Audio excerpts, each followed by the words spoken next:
नमस्कार दोस्तों, स्वागत है आपके यूट्यूब चैनल जेबीएन स्टोरी पर। दोस्तों, अगर आप लोग नए हैं तो प्लीज़ सब्सक्राइब का बटन दबा दीजिए, ताकि अगर मैं कोई ऐसा दूसरा मज़ेदार किस्सा लेके आप लोगों के सामने प्रस्तुत हूं तो आपको सबसे पहले इस चीज़ का पता चले। दोस्तों, आज जो मैं किस्सा लेके आपके सामने प्रस्तुत हुआ हूं वो है महाराजा जयसिंह प्रभाकर जी का, जिन्होंने रॉयल रॉस को बहुत ही अच्छा सबक सिखाया था। दोस्तों, यह बात 1920 की है, जब महाराजा जयसिंह अपने देश से दूर लंदन में अपने समय व्यक्त कर रहे थे। भारत में तो वह सोने से लदे सुंदर बड़े काफ़िले में घूमा करते थे, लेकिन लंदन में वह आम जीवन बिता रहे थे। माना जाता है कि इसी कारण से उन्होंने कोई शाही पोशाक नहीं पहन रखी थी और ना ही उनके साथ दर्जनों नौकर थे। वे अकेले ही लंदन की सड़कों पर घूम रहे थे। एक दिन ऐसे ही घूमते हुए रोड के किनारे उनको रॉयल रॉस का शोरूम दिखाई दिया। माना जाता है कि जयसिंह लग्जरी गाड़ियों के बहुत बड़े शौकीन थे। शोरूम में नई रॉयल रॉस गाड़ी को देखते ही उन्होंने उसे ख़रीदने का मन बना लिया और बढ़ गए शोरूम की तरफ। अपनी पसंदीदा रॉयल रॉस गाड़ी को लेने के लिए महाराजा जयसिंह इतने उतावले थे कि उस वक्त उसे ख़रीदने के फिराक में दुकान में घुस गए। दुकान में जाते ही उनकी नज़र उस गाड़ी पर पड़ी जिस गाड़ी ने उनका ध्यान अपनी ओर आकर्षित किया।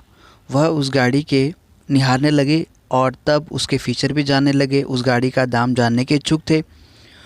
उन्होंने पास में ही खड़े एक अंग्रेज़ी सेल्समैन से उस गाड़ी के बारे में पूछा। उस सेल्समैन ने महाराजा जयसिंह को देखा और गुस्से में आ गया, क्योंकि राजा जयसिंह वहाँ बिल्कुल ही साधारण कपड़े में गए थे। सेल्समैन को भी लगा कि कोई गरीब भारतीय है। उस सेल्समैन ने जयसिंह को उस गाड़ी के बारे में बताने से इनकार कर दिया और उन्हें बाहर का रास्ता दिखाने लगे। उस सेल्समैन ने महाराजा जयसिंह को देखा और गुस्से में आ गया, क्योंकि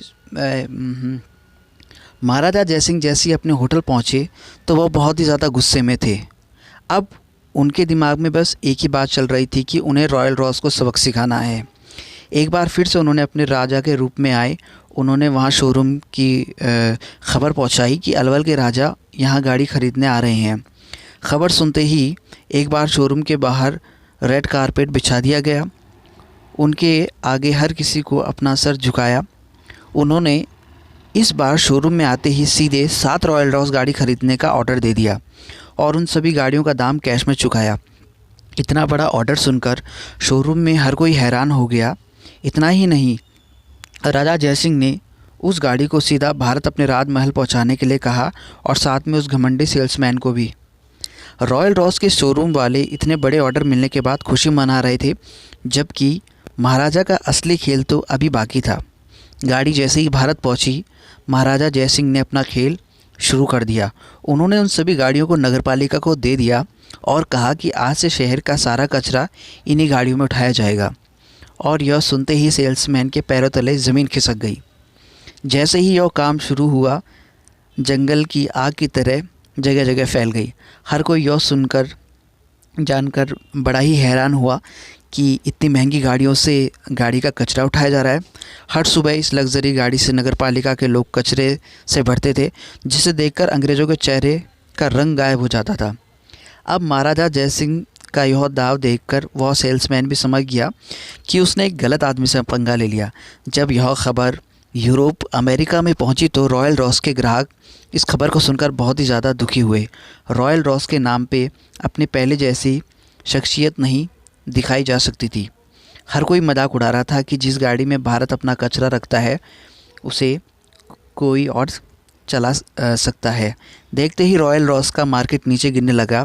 ग्राहकों को उनकी गाड़ियों में दिलचस्पी नहीं दिखाई दे रही थी। दूसरी ओर महाराजा जयसिंह प्रभाकर इन सभी नज़ारों का मज़ा ले रहे थे।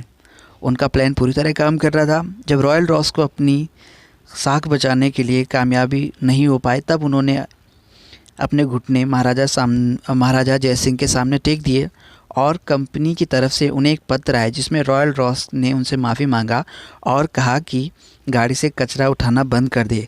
साथ में उन्होंने महाराजा जयसिंह प्रभाकर जी को 6 रॉयल रॉस गाड़ी और दी। तो दोस्तों, कैसा लगा आपको ये किस्सा? कमेंट करके ज़रूर बताएं, लाइक करें।